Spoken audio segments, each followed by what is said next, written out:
Everyone, welcome to my channel Hindi and Sanskrit classes. आज मैं आप सभी को कबीरदास जी के दोहे पढ़ाऊंगी। पहले पार्ट में आपके 1 से लेके 5 तक दोहे होंगे और उसके बाद पार्ट 2 में यानी भाग 2 में आपके 5 से लेके 10 तक के दोहे होंगे। तो अभी मैं पहले कबीरदास जी का जीवन परिचय थोड़ा सा बताएंगे। कबीरदास जी जो है निर्गुण शाखा के प्रमुख कवि हैं। इनका जन्म जो है काशी में 1398 में हुआ था और इनकी मृत्यु 1495 में हुई थी। इनकी प्रमुख रचनाएं जो हैं साखी, सबद और रामायणी है और इनके गुरु का नाम यानी कबीरदास जी के गुरु का नाम रामानंद जी है।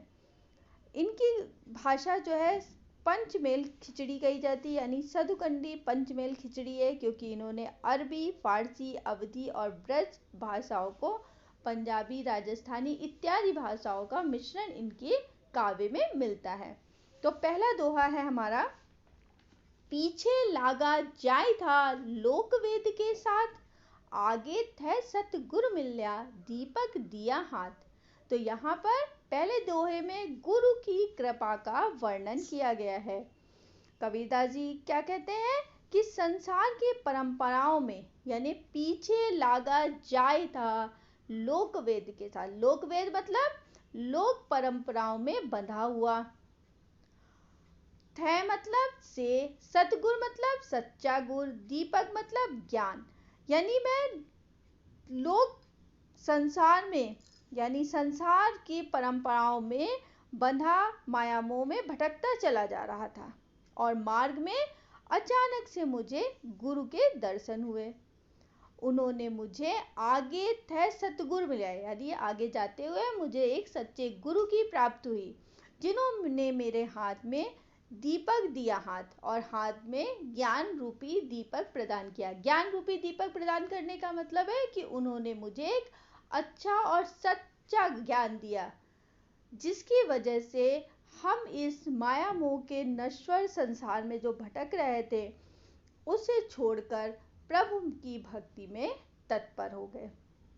दूसरा है, कबीर बादल प्रेम का हम पर बरसा आए, अंतर भीगी आत्मा हरी भरी बन राय। यहाँ पर कबीरदास जी ने प्रेम भावना का चित्रण किया है।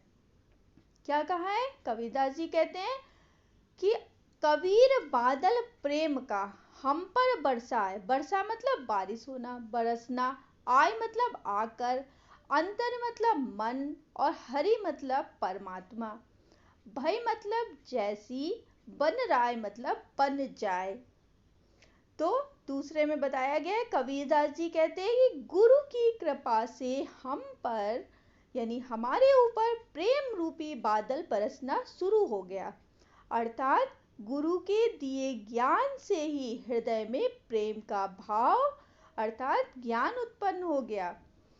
अंतर भीगी आत्मा और उस प्रेम के भावना से ही हमारी अंतरात्मा जो थी वो भीग गई, यानी हमें आनंद की प्राप्ति हुई। जिस प्रकार से बारिश होती है तो संपूर्ण वनस्पति हरी भरी हो जाती है, उसी प्रकार से हमारे मन में जो दुख और जो नश्वरताएं हैं, जो हम दूसरे माया मोह में भटक रहे थे, तो ऐसे सच्चे गुरु की जो हमें प्राप्ति हो गई तो हमारे अंदर के जो जितने विकार थे वो दूर हो गए और हमें ईश्वर और आनंद स्वरूप की प्राप्ति हुई, यानी हमारा मन, हमारा ध्यान ईश्वर की ओर तत्पर हो गया।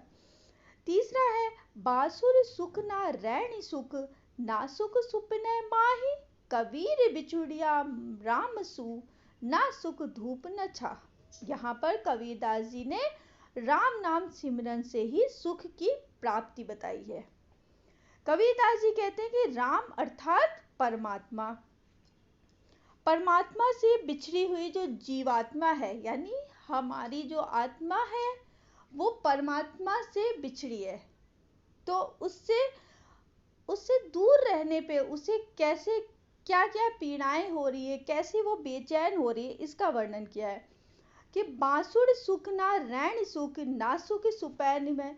बांसुर मतलब दिन में भी उसको सुख नहीं प्राप्त होता है, रैण मतलब रात में भी उसे सुख की प्राप्ति नहीं होती है, ना सुख सुपने माए और सुपने मतलब ना सपने में ही उसको सुख की प्राप्ति होती है, कबीर बिछुड़िया राम सु ना सुख धूप ना। यानी कबीरदास जी कहते हैं परमात्मा से बिछड़ने के बाद ना तो मुझे धूप में और ना ही छाव में सुख की प्राप्ति होती है। यानी आत्मा जो है परमात्मा से अलग हो गई है, उसको याद कर रही है, उससे मिलन नहीं हो पा रहा, इस वजह से उसे कहीं पर भी सुख की प्राप्ति नहीं हो रही है। इसके बाद हमारा चौथा दोहा है, मुआ पीछे जिन मिले कहे कबीरा राम, पाथर घाटा लौह सब पारस कौड़ो काम। यहाँ पर प्रभु की प्राप्ति जीवित रहने पर हो जाए तो जीवन सफल हो जाता है। कबीरदास जी ने कहा है कि अगर प्रभु की प्राप्ति जीवित रहने पे हो जाए तो जीवन सफल हो जाता है। क्या कहते हैं? मुआ पीछे जिन मिले। मुआ मतलब मरने के बाद अगर हमें प्रभु के दर्शन होते तो वो हमारे किस काम के हैं? पाथर घाटा लौह सब पारस कोड़े काम। यानी जिस प्रकार से पारस पत्थर को खोजने से पत्थर रगड़ रगड़ के लोहे की समाप्ति हो जाए और फिर पारस जैसा बहुमूल्य पत्थर हमें मिले तो उससे क्या फायदा? तो हम उससे पहचान ही नहीं कर पाएंगे कि ये मतलब हमारे उपयोग का है या नहीं। तो उसी प्रकार से अगर हमारे जीवित रहने पे हमें प्रभु की, राम की अर्थात ईश्वर के दर्शन हो जाएं तो वो हमारे लिए बहुत ही अच्छे हैं। अगर हमें मरने के बाद ईश्वर की प्राप्ति होगी तो वो हमारे किस काम के हैं? अगला पांचवा है, अखियां झाई पड़ी पथ निहार निहार, जी भर छाला पड़ा राम पुकार पुकार। यहाँ पे भी कबीरदास जी ने विरही आत्मा की व्याकुलता का चित्रण किया है। यदि आत्मा जो है वो परमात्मा से बिछड़ी हुई है तो वो किस प्रकार से ईश्वर को याद कर करके तड़प रही है उसका वर्णन किया है। तो क्या कहते हैं कबीरदास जी? अखियां झाई पड़ी। अखियां मतलब आंखों में झाइयां पड़ गई, यानी परमात्मा की रास्ता देखते देखते आंखों में झाइयां पड़ गई हैं, दिखाई नहीं दे रहा है। पथ निहार निहार यानी पथ मतलब रास्ता देखते देखते आंखों में झाइयां पड़ गई। जिभड़ियां छाला पड़ा राम पुकार पुकार। और जिभड़ियां मतलब जीभ में छाले पड़ गए, राम का नाम लेते रहते, राम का अर्थात परमात्मा का नाम पुकारते पुकारते हमारे जीभ में छाले पड़ गए, पर अभी तक ईश्वर से मिलन नहीं हुए। तो ये हमारे 5 दोहे हैं। इसके आगे के दोहे आपको पार्ट 2 में मिलेंगे। अगर आपने हमारे चैनल को सब्सक्राइब नहीं किया तो प्लीज़ इसे लाइक और सब्सक्राइब कीजिए। Thank you.